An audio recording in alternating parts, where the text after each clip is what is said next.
Today, Viltrox released two brand new portrait lenses for Fujifilm. Let's roll intro and take a first look.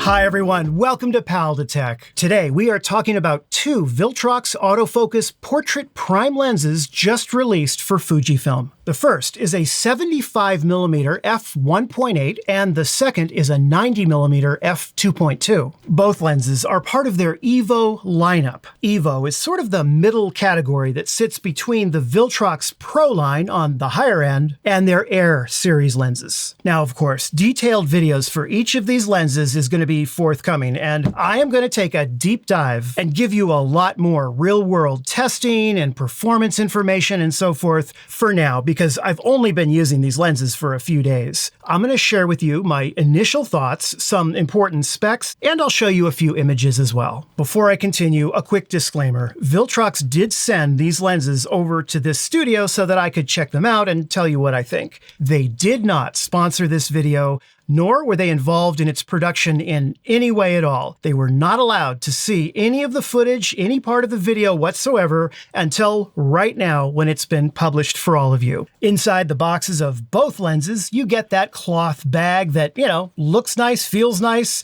Not going to do much to protect it, but they threw that in there and it's fine. It also comes with a very sturdy plastic lens hood. So let's talk about the 75mm f1.8 lens first. On your Fujifilm body, the APS-C crop factor will make this lens an approximate full frame equivalent of 112mm, which of course is wonderful for portraits. And this lens opens up all the way to f1.8. And optically, the lens contains 11 elements in 9 groups. The minimum focus distance is 0.74 meters, which is approximately 30 inches, like this. And it takes a 58mm filter size on the front. The lens itself weighs about 300 grams and it is weather resistant. The price is about $329. I see this lens being geared towards maybe half-body portraits or certainly some street photography, environmental portraits, that sort of thing. The key feature, of course, is the background isolation you can get at f1.8. Of course, you can isolate the foreground as well. Right here, I isolated this area and kept this to be the main area of focus. Here's 100%, here's 200%. Here we are at f2.2, and clearly we've got the subject isolated. I will definitely be covering all apertures on this lens when I do the main review. Now the other lens, the 90mm f2.2 EVO. This will give you about 135mm full frame equivalent, and that of course will tighten things up a bit more and give you more of a compressed portrait length. It opens to f2.2 and of course perfect for headshots, outdoor portraits, and that sort of thing. It has 10 elements in 8 groups, and just like the 75mm, this lens gives you a minimum focus distance of about 30 inches or 0.74 meters.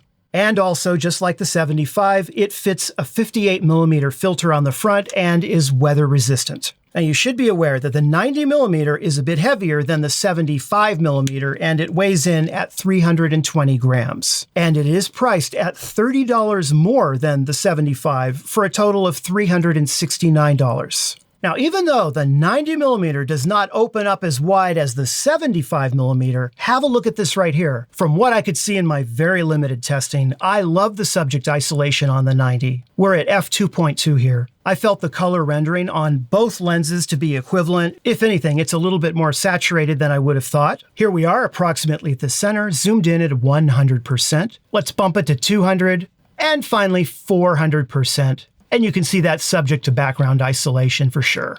Now, interestingly, I already own the Fujifilm 90mm lens, and I was very eager to see how it performed against the Viltrox 90mm. In terms of ergonomics, have a look at this right here between the Fuji and the Viltrox. It's not even a close call when it comes to size. The Fujinon weighs about 540 grams and runs about $900. The Viltrox weighs about 320 grams and costs $369. In other words, a third less weight and well under half the price of the 90. Obviously, on paper, it's not even a close call between the two. However, here we've got the Viltrox on the left and the Fujifilm 90mm on the right. Zooming into 100% and looking at the background isolation, they look pretty similar. We're at ISO 2500 on this. So keeping in mind the price, right? I mean, both of these lenses look great at f2.8. So I gotta say, in terms of image quality and background isolation, they're pretty close from what I can see in my initial tests. What is gonna make all the difference, to me at least, would be the autofocus performance between the two. And because I predict this question will come up, which one should I get, the 75 or the 90? You know what I'm gonna say. It all depends. I would wait no matter what and see what the reviewers say about autofocus performance, especially if you don't own the Fujifilm 90mm and you want to see how it compares. These both are going to make wonderful travel lenses.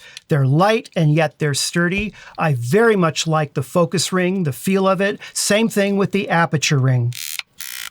Okay, so one little thing I'll tell you I noticed from playing around with the lens for a couple of days. The lens hood attaches a little too firmly when you first put it on. I mean, I had to actually go, to take it off. It's fine now. It seems to have worked itself out, but I gotta say, I was pleasantly surprised to see at how firm, solid, and well constructed these were. Even if they're made out of plastic, they're not going anywhere. Anyhow, those were the two lenses launched today. I've got to go make a couple of videos on that, plus a lot of other stuff coming on the channel, including a very big announcement about something I built for you. Well, anyhow, thank you so much for watching, and I hope you found the video helpful, or at least entertaining. And if you did, be sure to give it the like and subscribe. I will see you in a new video very soon. Take care.